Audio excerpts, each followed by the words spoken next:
आदाब नाज़रीन, उर्दू खबरों में आप सभी का खैर मकदम है। नज़र डालते हैं इस वक्त की ख़ास खबरों पर।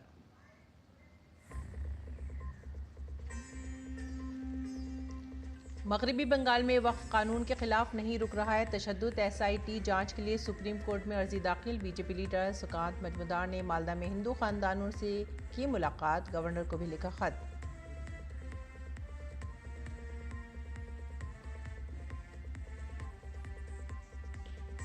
मरकजी वजीर किरण रिजिजू का केरला के मुनम्बम का दौरा। आज नए वक्फ कानून की तश्कील के बाद मुताल्लिक़ा इलाकों में खुशी का माहौल। BJP के जरिए मुनक़्क़िदा प्रोग्राम में शिरकत करेंगे रिजिजू।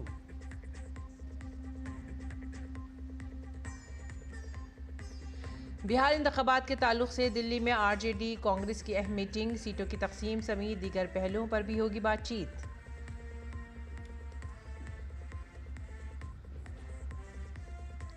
यरगमालियों की रिहाइश की शर्त पर इसराइल ने की जंगबंदी की पेशकश। हमास ने तखफीफ असलाह का मुतालबा किया मुस्तरद। अक़वाम मुत्तहिदा ने कहा गज़ा में बदतरीन मरहले में है इंसानी बहरान।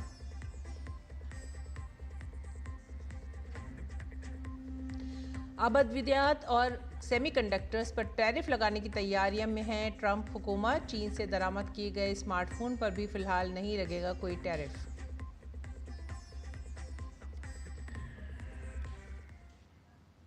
खबरें अब तफसील से।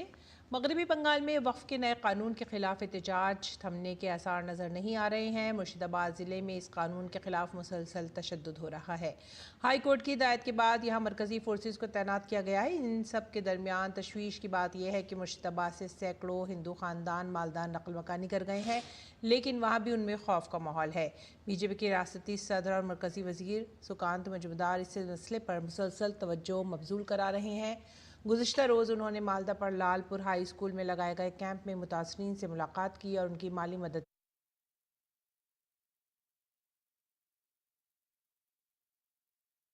ने कहा कि हालात बहुत कशीदा और ख़राब है और मरकज़ी फोर्सेस को मज़ीद तवील मुद्दत तक यहाँ रख कर हालात को बेहतर किया जा सकता है। उन्होंने यह भी कहा कि वो अदालत में अर्जी दायर करेंगे ताकि मरकज़ी फोर्सेस को रियासती इंतज़ामिया से हटाकर काम करने दिया जाए।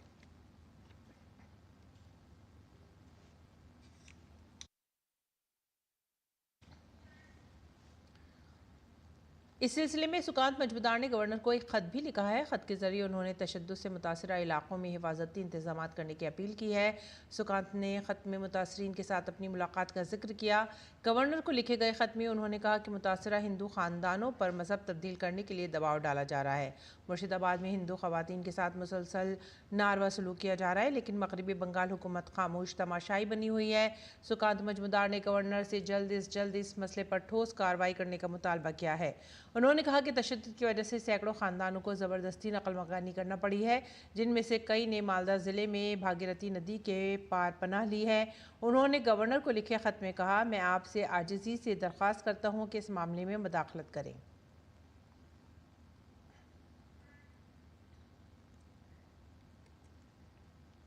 मगरबी बंगाल के मुर्शिदाबाद ज़िले में वक्फ तरमीमी एक्ट के खिलाफ पुरतशद्दुद मुजाहिरों के सिलसिले में एडवोकेट शशांक शेखर झा ने सुप्रीम कोर्ट में अर्जी दाखिल की है। अर्जी में सुप्रीम कोर्ट से मगरबी बंगाल में फ़िरक़ेवाराना और सियासी तशद्दुद के जारी वाक़यात की तहक़ीक़ात की अदालत की निगरानी में खुसूसी तहक़ीक़ाती टीम SIT तश्कील देने की हिदायत मांगी गई है। अर्जी गुज़ार ने इस मामले में मगरबी बंगाल हुकूमत और मरकज़ी हुकूमत को मुद्दा आलिया बनाया है। दरख्वास्त में अमन व अमान की खराबी के हवाले से मुद्दा अलिहान से वजाहत तलब की गई है और मुतासरीन को मुआवजे और बहाली के लिए हिदायत भी मांगी गई हैं। दरख्वास्त में उस वक्त मुतासरा अफराद की ज़िंदगी और आज़ादी के तहफ़्फ़ुज़ को यकीनी बनाने और हालात को मज़ीद बिगड़ने से रोकने की बात भी की गई है।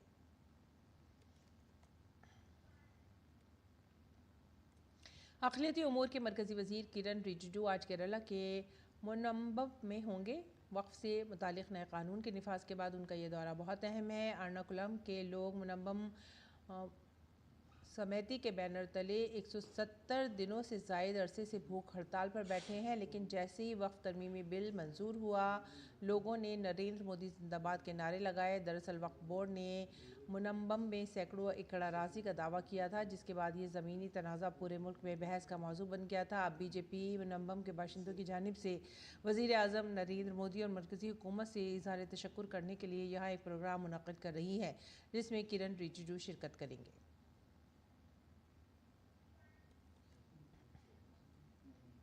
केरल में वक्फ एक्ट पर मुनम्मम समारा कमेटी के रुकन फिलिप जोसेफ ने कहा है कि इस कानून में की गई तरमीम से उन्हें बराह रास्त फ़ायदा मिलेगा। इसके लिए वो मरकज़ी हुकूमत के शुक्रगुजार हैं। New amendment is very useful for us, and we have completely gone through it. We know how they have solved our problem, but the opposition and especially the opposition in Kerala says that there is no effect with this new law. But we know what is happening because we have studied for the past 2.5 years. We were behind this case, so we know what is going to come, and we are very well happy to receive the central government, and we are thankful for them. Committee के एक और रुकन मोहनदास ने भी वक्फ act में की गई तब्दीलियों के लिए मरकज़ी हुकूमत का शुक्रिया अदा किया और कहा कि केरल हुकूमत ने इस मसले को हल करने के लिए कुछ नहीं किया, लेकिन अब हमें उम्मीद की एक नई किरण मिली है। ये नया बिल अमेंडमेंट आया है ना, वो मुनम्मम प्रॉब्लम को बहुत हेल्प करेगा। क्यों? नया बिल में उन लोग सेक्शन 2 में एक चेंज लेके आया। वो चेंज हम लोग को बहुत हेल्प करेगा। एलडीएफ का ये हम लोग को सपोर्ट नहीं करते तो हम लोग कैसा इससे बचने के कुछ कोई रास्ता नहीं। इसके लिए हम लोग कभी भी उन लोग के बारे में बोल रहे, ये हम लोग को हेल्प करो है तो भी हेल्प कुछ मिलते नहीं। दूसरी जानिब उत्तर प्रदेश में कुछ मुस्लिम शहरियों ने इस नए कानून की हिमायत करते हुए कहा है कि इससे ख़ास तौर पर गरीब मुसलमानों को फ़ायदा पहुंचेगा। उन्होंने ये भी कहा कि अब पुराने वक्फ एक्ट के नाम पर उनकी ज़मीन की लूटमार पर भी रोक लगाई जा सके। सरकार ये जो बिल लेके आई है मुस्लिमों के और वक्फ के बोर्ड के लिए, ये आम मुसलमानों के लिए बहुत ही परफेक्ट है।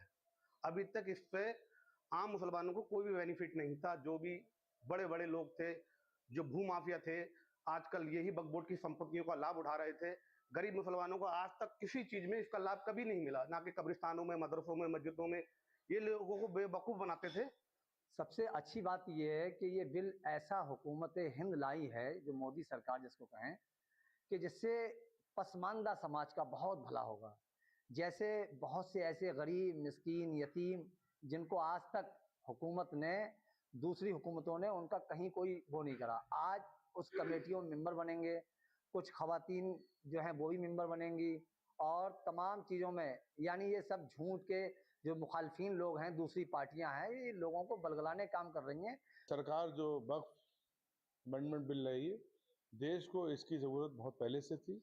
सन 1947 में जब देश आज़ाद हुआ, इस बिल का दुरुपयोग कांग्रेस की सरकार ने किया और उसको आज संशोधन कर एक अच्छा बिल सरकार लाई है। हम मोदी सरकार का बहुत बहुत धन्यवाद देते हैं। मैं समझता हूं कि सरकार आज तक जितनी भी योजनाएं लाई है, जैसे ये वक्फ बिल, अमेंडमेंट बिल जो आया है, इसी तरह से सरकार और भी बहुत सारे बिल लाई है जो लोगों के हित में काम कर रहे हैं। कोई भी ऐसा कोई कानून अभी तक सरकार ने जो भी पिछले मतलब उसमें किया है, किसी को कोई नुकसान नहीं हुआ है मेरे हिसाब से। तो मुझे एक बार यही कहना चाहूँगा कि पहली बात तो जो गरीब गुरबा मुसलमान है, उनको अभी तक वक्फ के बारे में जानकारी नहीं थी। जब ये सरकार ये वक्फ बिल लाई है, तब तो उन लोगों को पता लगा कि वक्फ भी कोई चीज़ होती है। वक्फ तरमीमी एक्ट के ताल्लुक से मुंबई के लोगों में काफ़ी खुशी है। मुंबई के मकामी लोगों ने कहा है कि वक्फ तरमीमी कानून मुल्क के मफाद में है और ये भी कहा कि इससे मुस्तकबिल में मुस्लिम कम्युनिटी को बहुत फ़ायदा होगा। वक्फ अमेंडमेंट बिल अपने संसद ने पास किया, उसका मैं यहाँ पर हार्दिक स्वागत करता हूँ, क्योंकि ये वक्फ अमेंडमेंट बिल से जो आम मुस्लिम जनता है, उस आम मुस्लिम जनता को इसका फ़ायदा होने वाला है।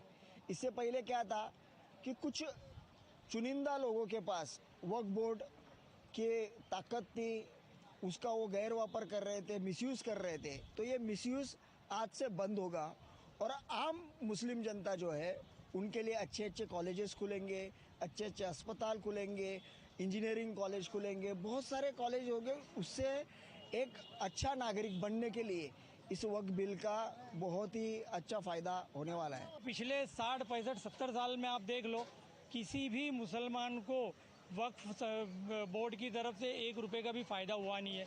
ना स्कूल, ना कॉलेज, ना हॉस्पिटल, ना कोई बेनिफिट, ना उसको कोई सोशल एक्टिविटी हुई है। अब तक की जो सरकार थी, उन्होंने सिर्फ मुसलमानों को एक पर्दे के पीछे रखा, उनको मिसगाइड किया। वक्फ बोर्ड आपकी है, लेकिन आपको इसका फ़ायदा नहीं मालूम और ना उन्होंने कभी बताया। अब ये नया जो अमेंडमेंट बिल आया है वक्फ बोर्ड का, इस पर मैं उम्मीद रखता हूँ इंशाल्लाह कि लोगों को इसका फ़ायदा मिलेगा। आज जो हमारे बच्चे स्कूल और कॉलेजेस के लिए यहाँ वहाँ भटकते हैं, इसमें से अगर कुछ स्कूल वगैरह बनती है तो उसका बेनिफिट मिलेगा। नए वक्फ कानून से देश के मुसलमानों को बहुत ही बड़ा लाभ होगा। इस कानून से जो वक्फ माफिया हैं, जिस तरह से उन्होंने लूट खसोट कर वक्फ की ज़मीनों को अपने फ़ायदे के लिए कब्ज़ा कर अपने खुद के लिए इस्तेमाल कर रहे थे, अब इनकी इस दबंगई पर और लूट खसोट पर ताला तो लगेगा ही, साथ ही उन संपत्तियों पर स्कूल, कॉलेज, हॉस्टल और हॉस्पिटल बनाकर आम मुसलमानों के लिए उसका फ़ायदा कैसे हो इसका वो ध्यान दिया जाएगा। और माननीय प्रधानमंत्री श्री नरेंद्र मोदी जी ने आज तक जो देश हित में है, आम जनता के हित में है, इस पर काम किया है। ये बिल भी बहुत फ़ायदेमंद है। ये कुछ लोग इस बिल के इस कानून के आने के बाद हाहाकार मचा रहे हैं, जो बहुत ही निंदनीय है। और इस बीच गुजरात के लोगों ने कहा है कि वक्फ तरमीमी एक्ट कौमी मफाद में है और इससे मुस्लिम कम्युनिटी को फ़ायदा होगा। इस बिल से मुसलमानों को फायदा होने वाला है, पूरे देश के मुसलमानों को। जो बिल पास हुआ इसका समर्थन करते हैं। लोग कहते हैं कि भाई ये सरकार हड़प कर जाएगी, ऐसा कुछ नहीं है। ये जो पहले की सरकारों ने, पहले के लोगों ने वक्फ की जमीन आप देखो, कब्रिस्तान के ऊपर बुलडोजर फिरा के अपार्टमेंट बना दिए, दुकानें बना दी। मैं हिंदुस्तान के आवाम को ये बताना चाहता हूँ कि वक्फ से किसी को कोई वक्फ बिल जो पसार हुआ है, इसी वजह से मुस्लिमों को कोई नुकसान नहीं है। मुस्लिमों को उस पर तो खुश होना चाहिए। वक्फ एक्ट पर उत्तराखंड मदरसा एजुकेशन बोर्ड के सदर मुफ्ती शामाउन कासमी ने कहा है कि जो लोग वक्फ एक्ट पर मुसलमानों को गुमराह कर रहे हैं, उनके बच्चे इस तहरीक का हिस्सा क्यों नहीं हैं। उन्होंने कहा कि गरीब लोगों की मदद से मुसलमानों में इंतशार फैलाने की कोशिश की जा रही है। जो लोग ये वक्फ संशोधन के ऊपर मुसलमानों को गुमराह कर रहे हैं, तो उनसे मुसलमान एक ही सवाल करें कि आपके बच्चे तो इंग्लैंड में पढ़ रहे हैं, आपके बच्चे विदेशों में पढ़ रहे हैं, वो आंदोलन का हिस्सा क्यों नहीं? आप वो भी आंदोलन कर सकते हैं। डेमोक्रेसी में आपको अधिकार है, अपनी बात कह सकते हैं, मगर आप उसका वायलेंस का सहारा लें और गरीब लोगों को लाके खड़ा कर दें कि तुम्हारी मस्जिदों पर कब्जे किए जा रहे हैं, तुम्हारी दरगाहों पर कब्जे किए जाएंगे, तुम्हारे कब्रिस्तानों पर कब्जे किए जाएंगे। ये निराधार प्रचार गलत है। आगे बढ़ेंगे अगली खबर की तरफ। बिहार में अपोजिशन लीडर तेजस्वी प्रसाद यादव आज दिल्ली में हैं, जहां वो कांग्रेस के कौमी सदर मल्लिकार्जुन खड़गे से मुलाकात करेंगे। बिहार असेंबली इंतखाबात के सिलसिले में ये आरजेडी कांग्रेस की पहली बाज़ाब्ता मीटिंग होगी। दोनों लीडरों की मुलाकात खड़गे की रिहाइशगाह पर होगी। इस मीटिंग के दौरान बिहार असेंबली इंतखाबात में सीटों की तकसीम समेत दीगर पहलुओं पर तबादला ख्याल किया जाएगा। इंडी इत्तेहाद की मीटिंग 17 अप्रैल को बिहार में होगी। इससे कबल दोनों रहनुमाओं की इस मुलाकात को काफ़ी अहम करार दिया जा रहा है। इस मीटिंग में लोकसभा में अपोजिशन लीडर राहुल गांधी भी मौजूद रहेंगे। बिहार में कांग्रेस की सबसे पुरानी इत्तेहादी पार्टी आरजेडी रही है। बिहार असेंबली इंतखाबात में अभी 6-7 माह बाकी हैं।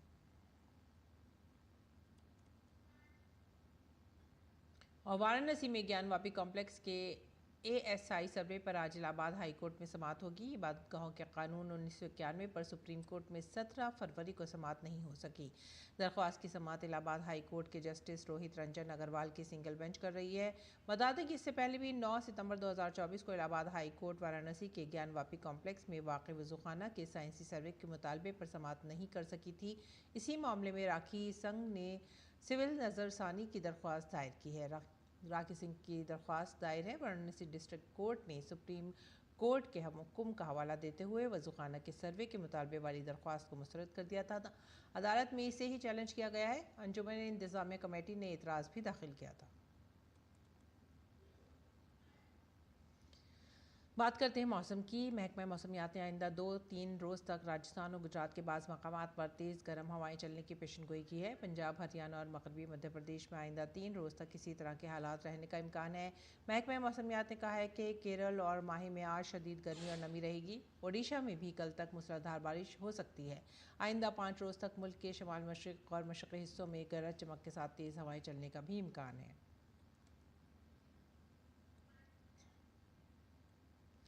कौम की तामीर और पायदार तरक्की की समत में भारतीय फ़ौज और आसीम फाउंडेशन ने एक तारीख़ी कदम उठाया है। फ़ौज और फाउंडेशन ने मिलकर कश्मीर की करनाह वादी में एक लाइन ऑफ कंट्रोल पर वाक़ समारी गाँव को पहली बार शमसी तवानाई से बिजली फराहम की है।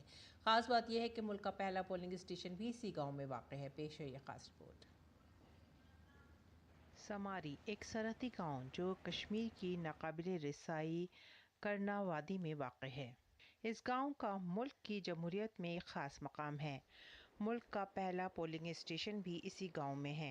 इतना ख़ास होने के बावजूद ये गांव अब तक अपनी रसाई और दूर रसाई के लिए जाना जाता है, लेकिन फ़ौज की मदद से यहाँ पर बड़ी तब्दीली आई है। भारतीय फ़ौज के चिनार कोर ने ऑपरेशन संभावना के तहत पुणे में कायम असीम फाउंडेशन के साथ मिलकर एक हल निकाला है, जिससे यहाँ के घरों को रोशन किया जा सके, बल्कि यहाँ रहने वालों की ज़िंदगियों को भी बदला जा सके। फ़ौज ने इस गांव को चारों तरफ से शमसी तवानाई के ज़रिए रोशन कर दिया है।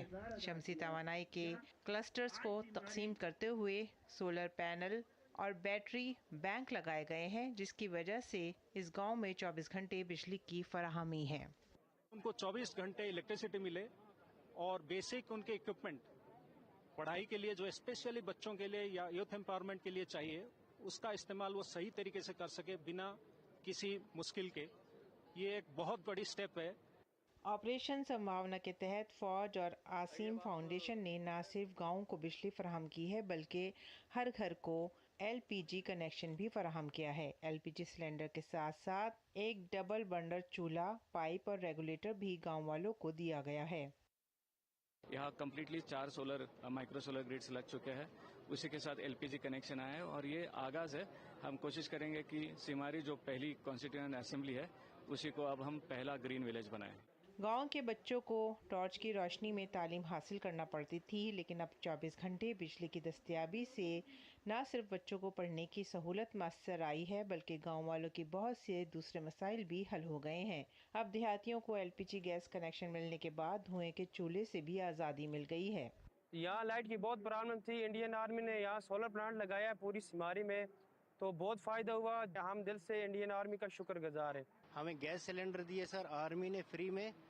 हम जंगल से लकड़ी लाते थे सर और चूल्हा जला के पका के अपने बच्चों को स्कूल भेजते थे, लेकिन सर अभी हमें वो दिक्कत भी खत्म हो गई। ऑपरेशन संभावना के तहत इस गांव में कायम किया गया ये प्रोजेक्ट कर्नल संतोष महलिक को वक्फ है, जिन्हें बादस्मर्ग शौर्य चक्र से नवाजा गया था। कर्नल महालिक ने 17 नवंबर 2015 को कुपवाड़ा जिले में दहशतगर्दों से लड़ते हुए अपनी जान का नजराना पेश किया था। उन्हें आज भी जम्मू कश्मीर के लोगों से उनकी मोहब्बत और उनकी काबिल कद्र अकीदत और क़ियादत के लिए एहतराम से याद किया जाता है। Bureau report DD news. नाज़रीन, पेश दिल्ली से शाये होने वाले उर्दू अखबारात का मुख्तसर जायज़ा।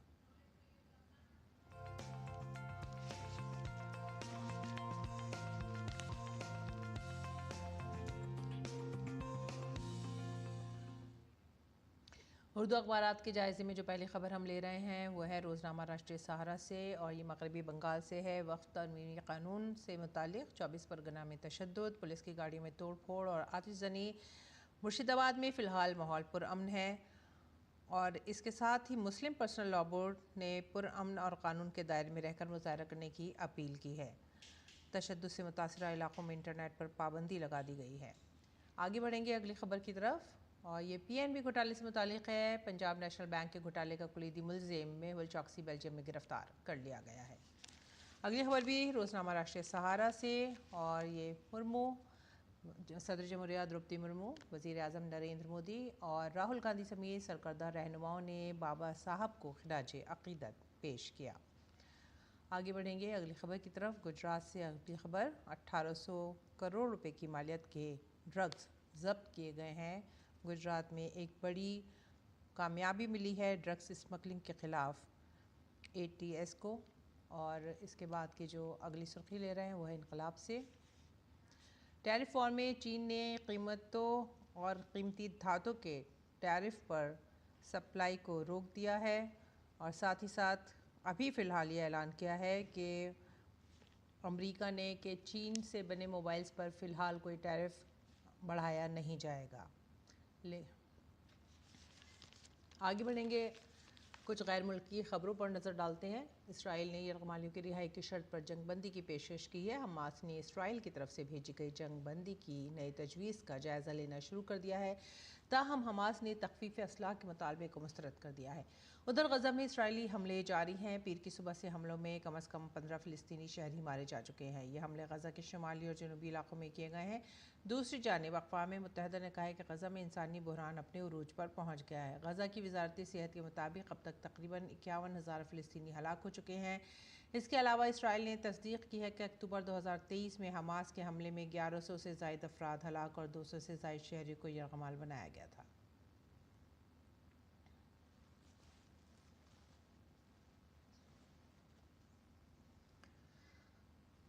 इस बीच अमरीकी सदर डोनाल्ड ट्रंप ने पीर को एक बड़ा बयान देते हुए कहा है कि वो जल्दी गैर मुल्की अद्वियात पर महसूलात आयद करने का मंसूबा बना रहे हैं। ट्रंप ने कहा है कि वो दिन दूर नहीं जब हम अद्वियात की दरामदात पर महसूलात आयद करेंगे। कई साल से मंशियात को व्हाइट हाउस की वसी टैरिफ जंग से बाहर रखा गया था, लेकिन अब डोनाल्ड ट्रंप के बयान के बाद अमरीका की जानिब से अद्वियात की दरामदात पर टैरिफ आयद किए जाने की तवक्को की जा रही है।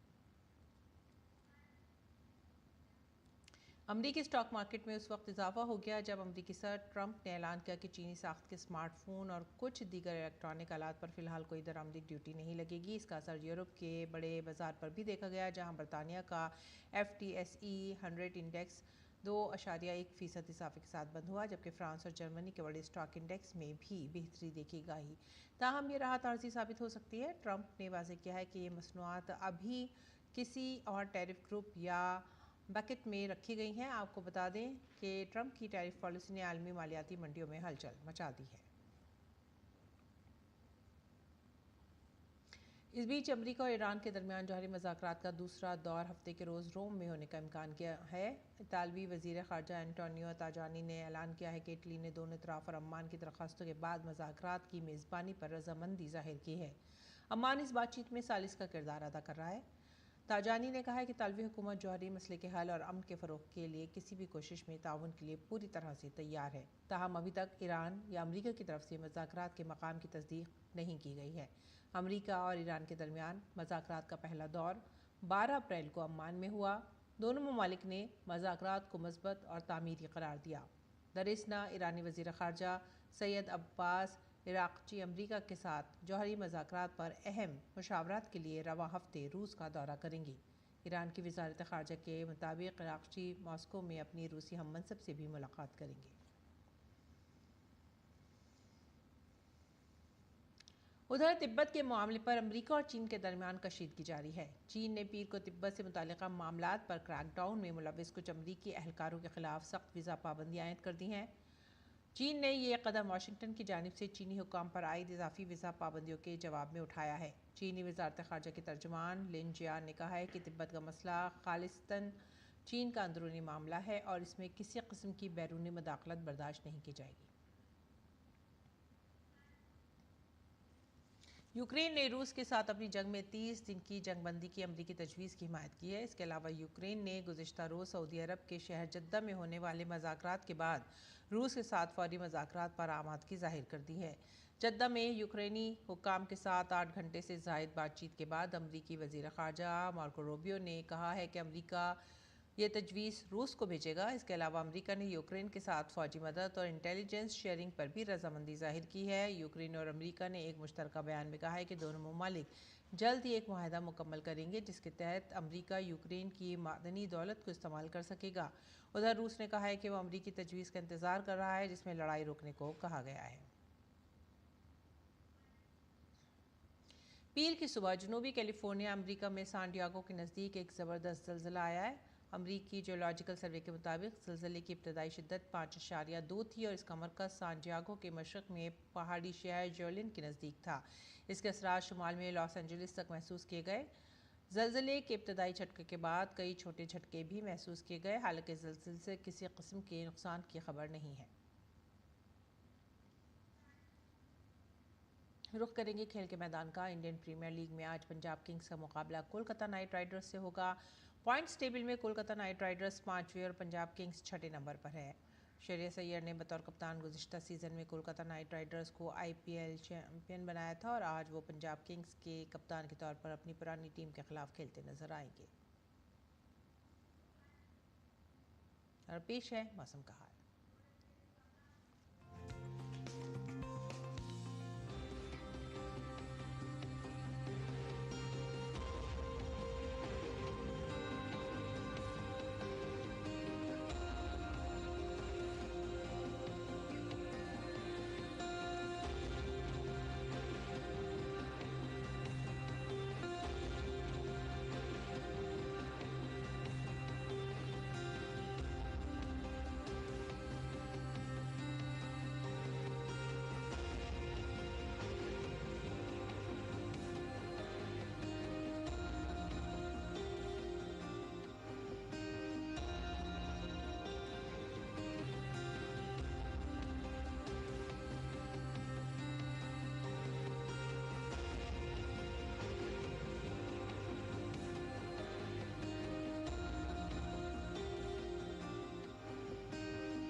और इसी के साथ ही आप हमारी पूरी टीम को दीजिए इजाज़त। आदाब।